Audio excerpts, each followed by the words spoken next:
Real estate వ్యాపారాల దగ్గర నుంచి ప్రతి ఒక్కరి దగ్గర ఫుల్గా దండుతున్నారు. అందులో నో డౌట్, అందులో ఎటువంటి సందేహం లేదు. జరిగిన గొడవలు కూడా మీ కళ్ళగా జరిగినాయి. యూనివర్సిటీ దగ్గర జరిగిన గొడవలు కానీ ఇవన్నీ మీకు కావాల్సింది నేను ఏదైతే ఆలోచించానో డ్రగ్స్ విషయం కానీ ఈ గంజాయిలు ఇవన్నీ కూడా రేవ్ పార్టీలు జరుగుతున్నాయి నియోజకవర్గంలో. క్రైమ్ నెంబర్స్తో పాటు ఇస్తా. ప్రతి మండలంలోనే జరుగుతుంది. భూపాలపట్నంలో దొరికారు, సీతానగరంలో దొరికారు, ఇదే కాపవరం దగ్గర ఉన్నటువంటి కొంతమంది జనసేన కుర్రోళ్ళు దొరికారు. వీళ్ళందరినీ ఎవరు కాపాడుతున్నారు, ఎవరు కాస్తున్నారు? ఏదైనా ఇష్యూ జరిగితే అందులో జనసేన కుర్రోళ్ళకి సంబంధించినటువంటి విషయాల్లో వాళ్ళు ఎందుకు అరెస్ట్లు అవ్వట్లేదు?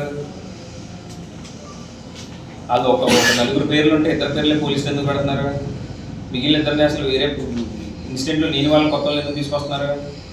ఇవన్నీ కూడా ఖచ్చితంగా ప్రభుత్వాన్ని అడ్డం పెట్టుకొని ప్రభావితం చేసి అధికార దుర్వినియోగం జరుగుతుంది కాబట్టి ఎన్ని జరుగుతున్నాయి.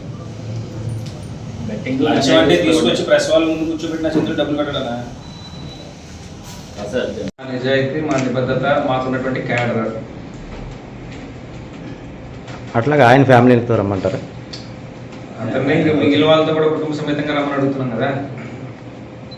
మళ్ళీ చెప్తున్నా, అమ్మ అబ్బలన్న మాట మాడితే మాత్రం ఇంకోసారి ఊరుకునేది లేదు. అతను ఎమ్మెల్యే అయితే ఇక్కడ వచ్చా 3 అక్షరాలు మేము చూడనే కాదు, చిన్నప్పటి నుంచి చూస్తూనే ఉన్నాం. ఎంత దూరానే వెళ్తాం. ఇంకోసారి చనిపోయిన నా తండ్రి విషయం కానీ నా తల్లి విషయం కానీ ఏదైనా నోరు తెరిచి పిచ్చి పిచ్చిగా మాట్లాడితే మాత్రం ఎమ్మెల్యే అని కూడా చూడకుండా ఇంటి దగ్గరికి వెళ్ళి మరి గొడవ చేస్తా అవసరం అయితే. ఎంత దూరాన్ని వెళ్తా.